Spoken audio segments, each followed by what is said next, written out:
Hello friends, ನಾವಿವತ್ತು ವರ್ಗ ಸಂಖ್ಯೆಗಳ ಬಗ್ಗೆ ಕೆಲವೊಂದು ವಿಷಯಗಳನ್ನ ತಿಳ್ಕೊಬೇಕಾಗಿದೆ. ಈಗಾಗಲೇ ನಾವು ಹಲವಾರು ಈ ಒಂದು ವರ್ಗ ಸಂಖ್ಯೆಗಳ ಬಗ್ಗೆ ವಿಡಿಯೋಗಳನ್ನ ಮಾಡಿದ್ದೇವೆ. ಅವನು ಕೂಡ ನೋಡಿ ಹೀಗೆ ನಮಗೆ ಪ್ರೋತ್ಸಾಹ ನೀಡ್ತಾ ಇರಿ. ಹೌದಾ? ನೋಡಿ, ಇವತ್ತು ನಾವು ವರ್ಗ ಸಂಖ್ಯೆಗಳ ಬಗ್ಗೆ ಯಾವ ಒಂದು ವಿಷಯವನ್ನು ತಿಳ್ಕೊಬೇಕಂತೇಳಿ ನೋಡೋಣ. ಮೊದಲನೇದಾಗಿ ನಾವು ಏನ್ ಮಾಡೋಣ ಅಂದ್ರೆ 1ರಿಂದ 10ರವರೆಗೆ ವರ್ಗ ಸಂಖ್ಯೆಗಳನ್ನ ಬರೆಯೋಣ. ಬನ್ನಿ. 1ರ ವರ್ಗ 1, 2ರ ವರ್ಗ 4. ಹೌದಾ? ಅಂದ್ರೆ 2ನೇ 2 ಸಲ ಗುಣಿಸಿದಾಗ 2 2 4 ಆಗ್ತಾ ಇದೆ. 3ರ ವರ್ಗ 3 3 9, 4ರ ವರ್ಗ 16, 5ರ ವರ್ಗ ಅಂದ್ರೆ 5 5 25. ಹೌದಾ? 6ರ ವರ್ಗ 6 6 36, 7ರ ವರ್ಗ 7 7 49, 8ರ ವರ್ಗ 8 8 ಎಷ್ಟಾಗ್ತದೆ 64, 9ರ ವರ್ಗ 9 9 ಎಷ್ಟು 81, 10ರ ವರ್ಗ ಎಷ್ಟಾಗ್ತಾ ಇದೆ 100. ಹೌದಾ? ನೋಡಿ,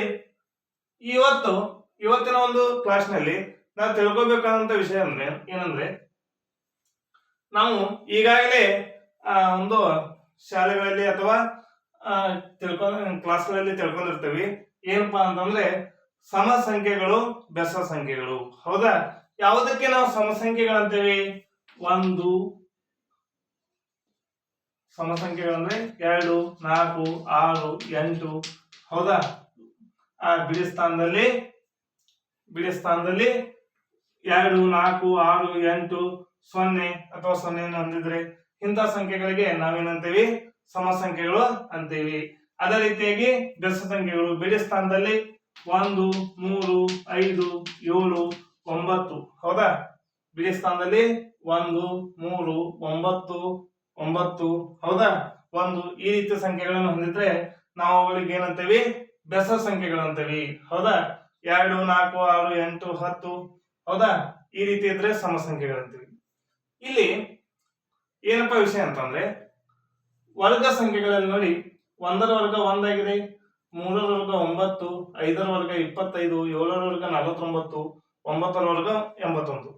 ಹೇಳುವಂತ ವಿಷಯ ಏನಂತಂದ್ರೆ 1 3 5 7 9 ಇವೇನದು ಬೆಸ ಸಂಖ್ಯೆಗಳು. ಇವುಗಳ ವರ್ಗ ಸಂಖ್ಯೆ ನೋಡಿ 1 ಆಗಿದೆ. 3ರ ವರ್ಗ ಸಂಖ್ಯೆ 9. ಹೌದಾ?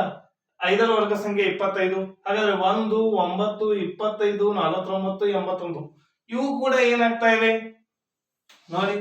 ಇವು ಕೂಡ ಏನಾಗ್ತಾ ಇದೆ ಅಂದ್ರೆ ಬೆಸ ಸಂಖ್ಯೆಗಳು. ಹಾಗಾದ್ರೆ ಇದರಿಂದ ನಾವು ಏನಂತ ಹೇಳ್ಬೋದು ಅಂದ್ರೆ ಬೆಸ ಸಂಖ್ಯೆಗಳ ವರ್ಗ ಸಂಖ್ಯೆ ಬೆಸ ಸಂಖ್ಯೆಯೇ ಆಗಿರುತ್ತದೆ. ಹೌದಾ? ಬೆಸ ಸಂಖ್ಯೆಗಳ ವರ್ಗ ಸಂಖ್ಯೆ ಏನಾಗ್ತಾ ಇದೆ? ಬೆಸ ಸಂಖ್ಯೆಯೇ ಆಗ್ತಾ ಇದೆ ಅಂತೇಳಿ ಈ ರೀತಿಯಾಗಿ ನಾವು ಹೇಳಬಹುದು. ಇದು ಒಂದು ವರ್ಗ ಸಂಖ್ಯೆಗಳ ಒಂದು ವಿಶೇಷತೆ. ಹೌದಾ? ಅದೇ ರೀತಿಯಾಗಿ ಇಲ್ಲಿ ನೋಡಿ 2 4 6 8 10.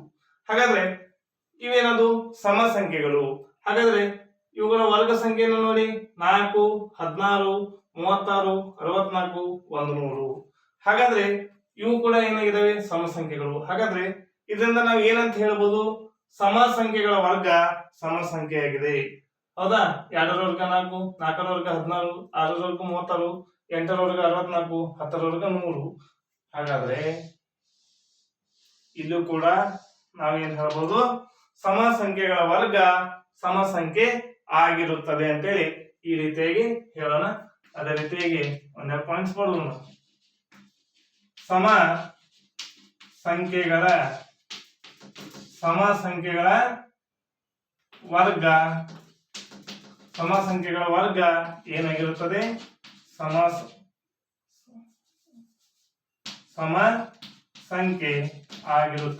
ಸಮ ಸಂಖ್ಯೆ ಆಗಿರುತ್ತದೆ.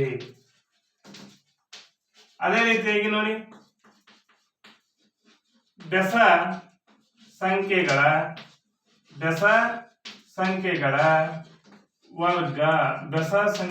ವರ್ಗ ಏನಾಗ್ತಾ ಇದೆ ಅಂದ್ರೆ ಬೆಸ ಸಂಖ್ಯೆ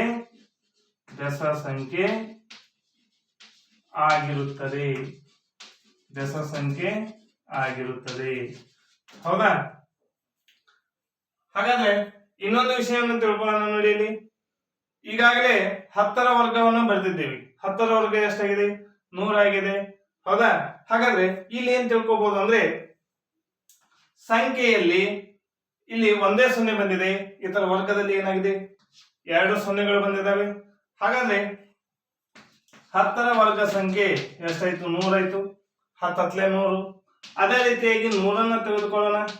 100ರ ವರ್ಗ 100 10,000 ಎಷ್ಟಾಗ್ತಾ ಇದೆ? 10,000. ನೋಡಿ, ಇಲ್ಲಿ 1 ಸೊನ್ನೆ ಬಂದಾಗ ವರ್ಗ ಸಂಖ್ಯೆಯಲ್ಲಿ 2 ಸಂಖ್ಯೆ ಬಂದವ, 2 ಸೊನ್ನೆಗಳು ಬಂದವ. ಇಲ್ಲಿ 2 ಸೊನ್ನೆಗಳು ಇದ್ದಾಗ ಇಲ್ಲಿ ಏನು ಬರ್ತಾ ಇದೆ? 4 ಸೊನ್ನೆಗಳು. ಅಂದ್ರೆ ಈ ವರ್ಗ ಸಂಖ್ಯೆಯನ್ನು ಮಾಡುವಾಗ ಸಂಖ್ಯೆಯಲ್ಲಿ ಎಷ್ಟು ಸೊನ್ನೆಗಳು ಬಂದಿರ್ತಾವೋ ವರ್ಗ ಸಂಖ್ಯೆಯಲ್ಲಿ ಅದರ ಒಂದು ಡಬಲ್ ಬಂದಿರ್ತವೆ. ಅಂದ್ರೆ ಇಲ್ಲಿ 2 ಬಂದ್ರೆ ಇಲ್ಲಿ 4 ಬಂದಿರ್ತವೆ, 3 ಬಂದ್ರೆ 3 ಡಬಲ್ 6 ಬಂದಿರ್ತವೆ. ಈ ರೀತಿಯಾಗಿ ಕೂಡ ನಾವು ಈ ಒಂದು ವರ್ಗ ಸಂಖ್ಯೆಯ ಬಗ್ಗೆ ತಿಳ್ಕೋಬಹುದು. ಈ ವಿಡಿಯೋ ನಿಮ್ಗೆ ಇಷ್ಟ ಆದ್ರೆ ಲೈಕ್ ಮಾಡಿ, ಶೇರ್ ಮಾಡಿ. Thank you.